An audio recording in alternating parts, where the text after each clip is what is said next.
이스라엘의 광야 생활하면은 안개처럼 느꼈던 것을 접으십시오. 이제 뭐냐, 간단해요. V자형이에요. 그냥.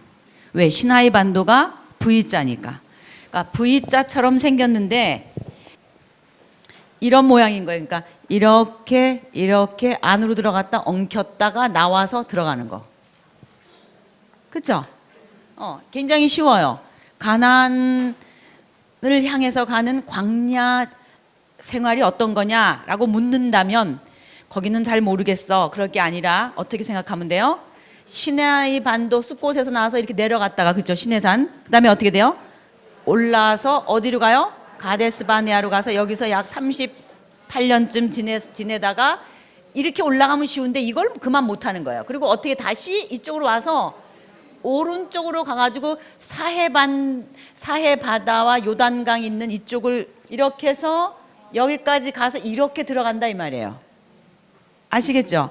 그러니까 1차적으로 여기까지 데려다 놨을 때는 이렇게 올라가면 쉬운 거예요. 제일 금방 헤브론, 예루살렘, 베델, 아이 쭉 나오거든요. 여기 바로 여긴데 요거를 그냥 못 가고 이 안에서 헤매다가 하나님이 허락하시지 않으셔서 이곳에서 약 38년 헤매다가 이렇게 내려와 가지고 에돔과 모압의 국경을 지나 가지고 올라간다 이 말이에요. 그래서 일로 끝까지 계속은 못 가겠죠. 왜? 방향이 어디니까? 가나안 서쪽이니까 어디선가는 올라가다가 방향을 어디로 꺾어야 돼요? 서쪽으로 꺾어야 되거든요. 그러니까 광야 이스라엘 백성의 여행이라고 하는 라인을 그려봐라. 머릿속에 한번 그려봐라. 그러면 선을 이렇게 생각하면 된다 이 말이에요. 자, 한번 해보세요. 생각하면서 2개월 시내산에서 무슨 일이 있었는지 알죠? 그 다음에 여기는 얼마 안 걸려서 여기서 1년 6개월 만에 여기 와버렸어요. 그리고는 여기서는 거의 한 38년쯤 지나고는 일로 못 가고 오른쪽으로 와서 에돔과 모압과 암몬 지경을 거쳐가지고 끝까지 위로 올라갔는데 방향은 어디예요? 왼쪽이에요. 왼쪽이 지금 근질근질한 거예요. 왜? 가고 싶은 데가 어디니까?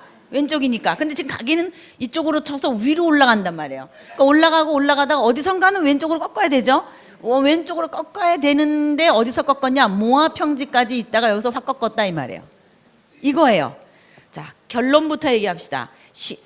시내산에서 출발한 민수기 이야기는 시내산이 출발점이었고 그 다음이 1차 목적지가 어디라 그랬어요? 가데스 바네아. 가데스 바네아에서 38년쯤 지난 다음에 에돔과 모압을 거쳐서 이 여행길이 이제 스토리로 나오는 거예요. 민수기에 요 얘기가 요게 나오다가 모압 평지에 가서 머무르면은 민수기가 끝이다 이 말이에요. 그러니까 민수기 얘기는 요 거리만 하면 되는데 요 가운데 들어가는 얘기 중에 핵심이 뭐냐 그랬을 때는 가데스 바네아의 무슨 사건? 정탐꾼 사건. 저를 따라서 해보세요. 정탐꾼 사건. 그러니까 가데스 바네아가 뭐냐 그런다면은 이 40년의 비밀이 뭐냐 그런다면은 정탐꾼 사건이다 이 말이에요. 40년 광야 생활 중에 얼마나 사건이 많았어요. 그러나 그 중에 정탐꾼 사건이라고 하는 것이 얼마나 큰 사건이냐 하면은 38년을 묶어놓을 만큼 된 사건이다 이 말이죠. 그리고 38년이라 그래봤자 이리 갔다 저리 갔다 이리 갔다 저리 갔다 하느라고 38년 걸린 게 아니고 여기까지 가는데 1년 6개월 걸렸는데 여기 이 근처 가데스 바네아 근처에서 그만 한 38년 37년 몇 개월을 살았다 이 말이죠. 그리고 이 살은 얘기와 뒤로 가서 어떻게 가나안으로 들어가게 됐는지의 얘기인데 또 하나 여기에서 중요한 얘기가 뭐냐면 요단강 동편 땅을 얻었다라는 개념이에요. 다시 얘기할게요. 요단 무슨 땅? 동편. 그러니까 요단 동편 땅의 개념을 알아야 돼요. 그럼 요단 동편 땅의 개념이라는 것은 뭔가? 우리는 가나안 땅을 여호수아가 얻었다고 생각하잖아요. 여호수아가 땅을 정복해서. 그런데 모세는 가나안에 못 들어갔다고 생각하잖아요. 그러니까 모세가 가나안에 못 들어갔다고 하는 것은 요단강 서편 땅을 못 들어갔다는 거예요. 그렇죠? 이스라엘 백성이 나누어져서 살게 된 곳은 이 요단강을 중심으로 해서 서쪽 땅이 있고 또 하나는 요단강 무슨 쪽이 있는 거예요? 동쪽이 있는 거예요. 이스라엘 백성 12지파가 나눠져서 살았던 지역은 요단 동편과 서편 두 군데라고 생각하셔야 돼요. 근데 요단 동편 땅 르우벤, 갓, 므낫세 반지파가 있었던 이 고원지대의 동편 땅은 여호수아가 얻은 게 아니라 모세가 지도자일 때 얻었어요. 그래서 요단 동편 땅을 얻어놓고 땅 등기하고 주인 노릇하면서 모압 평지에 앉아서 설교한 게 신명기예요. 이쪽의 땅은 나중에 누가 얻어요? 여호수아가. 그러니까 모세는 요단강을 못 건너고 여기서 돌아가시고 그 다음부터 얻는 게 요단 서쪽 땅이다 이 말이에요. 그러면 민수기에서 총정리할 때 우리가 생각해야 할 것은 시내산에서부터 출발해서 와서 가데스바네아에 와서 그 다음에 돌아서 가가지고 요단 동편 땅 얻은 것까지, 이게 뭐예요? 민수기 얘기예요. 민수기의 요점 정리 끝. 어렵지 않죠? 대충 그림이 그렇구나 생각하고 두 가지를 중심으로 해서 민수기를 공부할 거예요. 우선 첫째, 정탐꾼 사건이 뭔가. 도대체 정탐꾼 사건이 무엇이길래 하나님은 이스라엘 백성을 광야에서 40년이라고 하는 선고를 내리셨는가. 1년 6개월 만에 벌써 그 브엘사바 바로 밑 접경까지 이스라엘 백성을 데리고 가셨으니까 금방 하나님은 이스라엘 백성을 들여보내고 싶었었을 거예요. 그래서 하신 명령이 뭐냐? 시내산을 뜨자마자 가데스 바나에 도착했을 때 하신 명령이에요. 그게 뭐예요? 정탐꾼을 보내라. 이건 너무 선명한 거예요. 그 지점까지 가서 정탐꾼을 보내라 그랬다는 것은 곧 빨리 그 땅을 점령하기를 하나님도 뭐예요? 원하셨다는 것을 우리가 알 수 있어요. 그러면 그 땅을 빨리 들어가서 얻었으면 좋은데 하지 못했던 이유가 뭔가, 이것이 민수기 전체와 그 다음에 우리가 여호수아를 시작할 때 이 책에 있는 대로 비유 포인트가 있어요. 왜 여호수아서를 열면은 그곳에 살고 있는 사람들을 전부 아이까지 죽이라고 하느냐, 가나안에 살고 있는 어린아이까지 다 죽이라 그러잖아요. 하나님은 굉장히 잔인한 하나님이 돼요.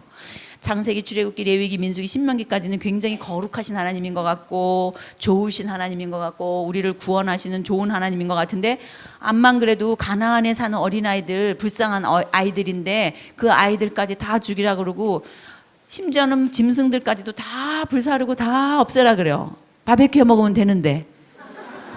너무 불합리한 것 같아요, 하나님이. 그래서 여호수아서를 읽을 때부터는 마음에 하나님에 대한 반감이 생긴다라고 말하는 사람 들어봤어요. 제가 직접. 좋은 포인트예요. 거기가 성경을 뚫어나가게 만드는 생장점 포인트예요. 그런 부분들이 마치 창세기 11장과 12장 사이에 큰 골짜기가 있었잖아요. 그랜드 캐년처럼 아주 큰 골짜기가 있었던 것처럼 이 여호수아서에 들어가려고 하는 이 부분에도 그게 왜 그럴까라고 하는 큰 질문이 우리 속에 있어야 돼요. 왜 하나님은 그러셨어야만 됐는가? 남의 가나안 땅이라 그래서 그곳에 있는 아이들은 귀하지 않은가? 이런 생각이 들잖아요. 그러니까 이런 모든 것들을 종합해서 한번 가보도록 하겠습니다.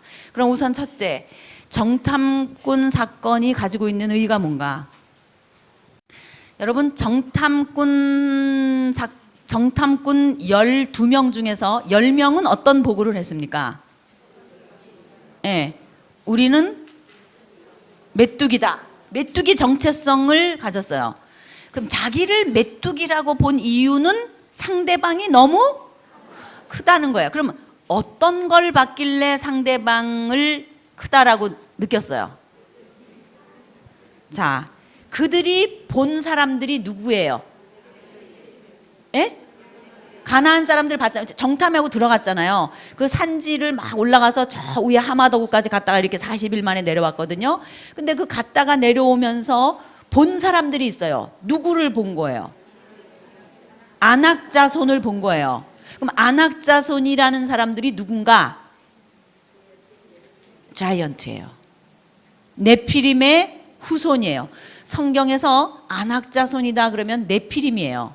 그럼 네피림이라는 사람은 성경에 어떤 인물로 등장했었어요? 예, 한 공동체를 힘으로 다스리면서 왕노릇하는 하는 그런 심볼로 우리가 배웠잖아요. 그 사람이 누구예요? 안악자손이에요. 근데 이 정탐꾼이 가서 보고 온 사람들이 안악자손이라면 여기서 우리는 이런 큰 두 세팅을 찾아낼 수 있는 거예요. 뭐냐? 지금 하나님의 나라가 창세기 몇 장에서 시작했어요? 12장에서 출발해가지고 내려오면서 이 나라의 존재의가 뭐였어요? 왜 하나님은 이 나라를 세웠어요? 하나님이 왕으로 거하시는 나라가 어떤 나라인지 어디에 선포할 거예요? 열방에게 선포하기 위해서 예배 공동체를 세우시고 하나님의 나라 백성이 열방 가운데 어떤 위치를 점유하고 있어야 하는지에 대한 샘플로 제사장 나라로 세우시기 위해서 하나님께서 이스라엘 백성을 세우시고 왕은 나야 하고 출발하여 오셨걸랑요. 그러면 이제 하나님께서 국민 만들기, 법 만들기, 법이라는 건 이 나라가 어떤 나라인지 성격을 규명해주는 내용이잖아요. 이 나라의 특성이거든요. 그 법을 통해서 백성들이 어떻게 살아야 되는지 보여주니까. 그리고 이제는 땅 가나안 땅에 들어가게 하기 위한 이 시점에 하나님께서 이 백성들에게 이제 이 백성들이 가서 살아야 할 가나안으로 들여보내려고 하는 이 시점에 10지파의 대표들이 문제시한 내용이 뭐냐면은 우리는 열방에 힘 있는 안악자손이 열방의 대표로 있는 그 힘 있는 자, 그 네피림, 그 사람들에 비하면 우리는 뭐라는 거예요? 그럼 이 하나님의 나라를 이끌어 오신 하나님의 저의, 하나님이 이 백성을 통해서 하시려고 했던 목적, 열방에 누구를 선포하는 거예요? 하나님을 선포하려고 이 백성 훈련시키고 여기까지 왔는데 바로 요 절묘한 순간, 즉 드디어 열방으로 들어가는 순간이잖아요. 가나안이라고 하는 이방 족속들이 살고 있는 곳으로 들어가는 이 순간에 이 백성들의 지론이 뭐냐, 전체적인 국론이 뭐냐, 백성들의 여론이 뭐냐, 우리는 메뚜기다라는 거예요. 그럼 뭐예요? 이제까지 하나님이 해놓으신 하나님의 나라의 백성의 정체성을 바로 가진 거예요? 못 가진 거예요? 못 가진 거예요. 있으나 마나한 나라가 백성인 거예요. 드디어 여기 온 것은 D-Day예요. 이제 이 가데스 바네아가 D-Day를 맞이하는 것 같은 장소가 된 거예요. 왜? 네피림을 맞이할 거거든요. 지금 안악자손, 그들이 만난 우리 창세기 11장 그리고 6장에서 니므롯, 네피림 이런 열방의 왕들, 힘 있는 자들을 드디어 만나는 순간이라고요. 이 순간이. 그런데 딱 만나자마자 여호수아와 갈렙처럼 어떻게 말했어야 돼요? 저들은 우리의 밥이다! 이렇게 해야 되는 거예요. 왜? 이때를 바라고 온 거니까. 근데 그런 게 아니고 어떻게 한 거예요? 우리는 메뚜기 같고 우리는 저들에 비해서 힘이 없고 저들은 너무 장대한 거인이고 저 열방은 아무래도 못 무찔 것 같고 저 이슬람은 아무래도 못 무찔 것 같고 저 중국은 아무래도 못 무찔 것 같고 저 세계 러시아는 아무래도 못 무찔 것 같고 저 유럽은 너무 돈 많고 코고증이 너무 높아서 안 될 것 같고 저들은 너무나 커서 우리는 하나님의 나라 백성이지만 메뚜기와 같아서 하지 못할 것 같습니다. 그러면 하나님이 뭐라 그러시는 거예요? 나는 메뚜기 하나님이 되고 싶지 않다.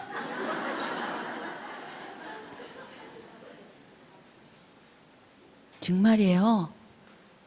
하나님이 어떻게 하셨냐면요, 이제까지 뭐 만나를 한 호멜 거두라 그랬는데 두 호멜을 거뒀다든지 뭐 형제간에 좀 싸웠다든지 뭐 이런 거는 그냥 뭐 또 조금 벌도 주고 뭐도 하고 이랬어요. 근데 우리는 메뚜기다 이러는 그 대답에 대해서는 하나님이 무슨 의식을 느끼냐면은 하나님의 나라의 존재가 흔들리는구나, 하나님의 나라라고 하는 뿌리가 흔들려 가지고 이놈의 나라는 있어도 안 될 나라구나, 이런 생각이 나게 하신 거예요.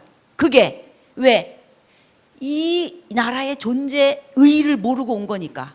그럼 이 나라의 존재 의의라고 하는 게 언제 밝혀졌댔어요? 이 나라가 어떤 나라인지 하나님이 이스라엘 백성들에게 그거 처음 나라 시작할 때 말해줬어요? 안 해줬어요? 어디서 해줬어요? 모르잖아요. 이봐요. 내가 요거를 물어보려고 말 안 하고 왔거든요. 이러니까 이스라엘 백성들도 자기네가 왜 여기까지 왔는지도 몰라. 왜 교회에 다니는지도 모르고, 왜 하나님을 믿는지도 모르고, 교회 와서 복이나 받는 줄 알고 그냥 그러는 줄 안다 이 말이에요. 복만 한단 말이에요. 맨날 축복성에 무슨 성에 뭐 그것만 좋아한단 말이에요. 창세기 12장으로 다시 가보세요. 근데 요럴 줄 알고 거기를 안 읽어서 창세기 12장을 가보세요. 거기 보면 이 나라를 세우시는 하나님의 비전이 있어요. 하나님이 뭐 때문에 그 많은 나라 가운데 또 이 한 나라를 세우시는가 라고 하는 분명한 하나님의 의지가 담겨져 있어요. 이 의지는 아브라함을 통해서 이 백성들에게 전수되어 내려와야만 하는 하나님의 이 나라 세우시는 목적이죠. 자, 몇 절이에요?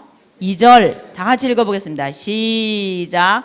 내가 너로 큰 민족을 이루고 네게 복을 주어 네 이름을 창대케 하리니 너는 복의 근원이 될지라. 너를 축복하는 자에게는 내가 축복을 내리고 너를 저주하는 자에게는 내가 저주하리니 땅의 모든 족속이 너를 인하여 복을 얻을 것이니라 하신지라. 우리는 이제 세우시려고 하는 이스라엘이라고 하는 나라를 출발하면서 1절만 좋아해요. 그게 뭔지 알아요? 내가 너로 큰 민족을 이루고 네게 무엇을 주어? 복을 주어. 그 다음에 뭐예요? 내 이름을 창대케 하리니 너는 복의 근원이 될지라. 이런 걸 읽을 때 주여 아멘 할렐루야. 주님이 우리 가정을 복 주시고 축복해 주시고 우리 자손들을 자자손손이 복 주시고 창대케 하고 내 이름을 창대케 해서 국회의원도 되고 모두 되고 다 되게 내 이름을 창대케 해준다는 뜻이구나. 주여 할렐루야. 여기만 좋아하는 거야. 그 다음 2절 너를 축복하는 자에게는 내가 복을 내리고 너를 저주하는 자에게는 내가 저주하리니 땅의 모든 족속이 너를 인하여 복을 얻을 것이라. 이건 뭐예요? 네가 나가서 모든 열방 가운데 하나님의 복을 네가 받은 그 하나님의 복을 어떻게 하라는 거예요? 전파하라는 거예요. 네가 받은 하나님의 복을 열방 가운데 선포하라. 네가 받은 복을 이웃에게 선포하라. 이 2절은 싫은 거예요. 나 복 주는 것까지는 좋은데 남 복 주는 거는 별로 관심이 없는 거예요. 그러니까 2절은 외우기 싫은 거예요. 2절은 시지부지. 나만 복 받으면 좋아. 그것이 이스라엘 백성이 가지고 있는 특이한 정체성, chosen people이에요. 나는 선택된 민족이다. 하나님은 나를 복 주시려고 나를 택하셨다. 나의 하나님. 남의 하나님은 별로 생각이 안 나요. 다 내 하나님만. 이것이 이스라엘 백성의 아주 진짜 문제점이었어요. 이게 어디까지 문제시대요? 나중에 바울이 이방에 복음 전할 때 제일 거리낌이 됐던 게 유대주의였잖아요. 가는 곳곳마다 유대인들이 바울을 괴롭혔잖아요. 예루살렘에서 체포당한 것도 그 사람들이 계속해서 끝나풀을 이어서 바로 이 이스라엘 백성의 존재 의의를 바로 하지 못한 것이 이 구약에 나타난 이스라엘 백성의 실패요.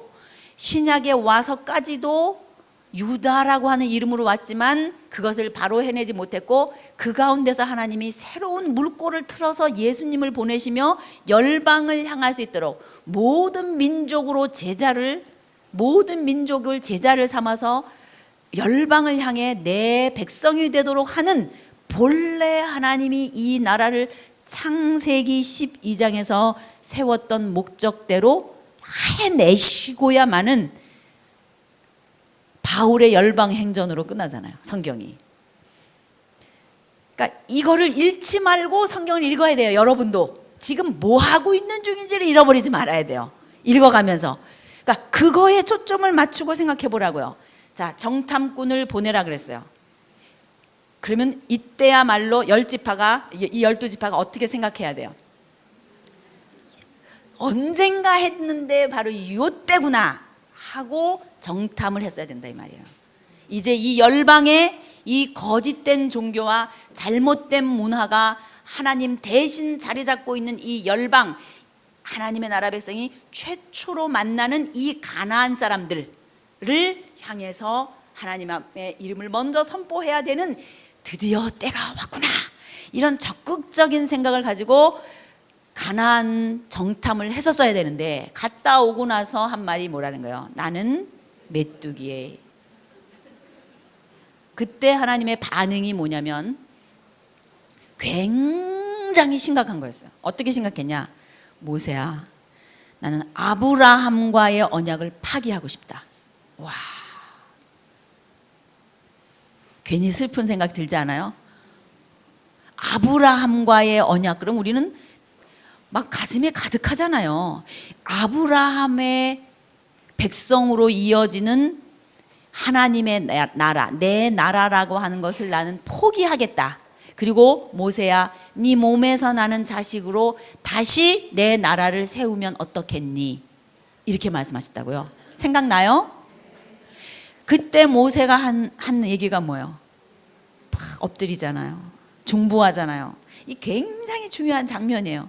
하나님, 그러면은 저 열방들이 자기 백성 이끌어다 다 죽이고 멸살시키고 모세의 백성을 이끌어가지고 또 몇 년 걸릴지 알지 못하는 이 기간을 지나면은 당신의 이름이 뭐가 됩니까? 열방 가운데 안 됩니다, 하나님.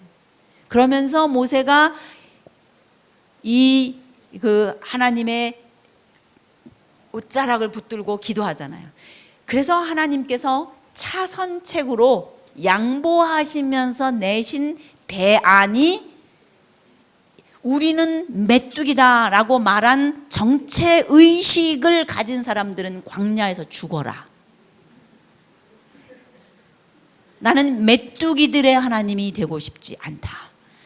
광야에서 1세대가 죽을 동안 기다리겠다. 그래서 38년이에요.